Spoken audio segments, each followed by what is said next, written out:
শাক এভাবে রান্না করলে তো খেতে খুবই ভালো লাগে। আমি তো প্রায় সময় খাই, কারণ শীতের সময় টাটকা টাটকা ডাঁটা শাক থেকে শুরু করে সব সবজি পাওয়া যায়। আর এই টাটকা শাক খেতে তো কতটা মোটা আর টেস্টি, পুষ্টিগুণে ভরপুর সবাই জানে।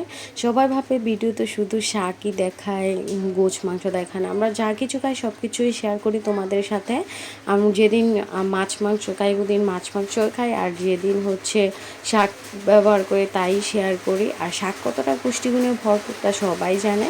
এভাবে খেতেও হচ্ছে শাকটা রান্না করলে খেতে খুবই মজা লাগে।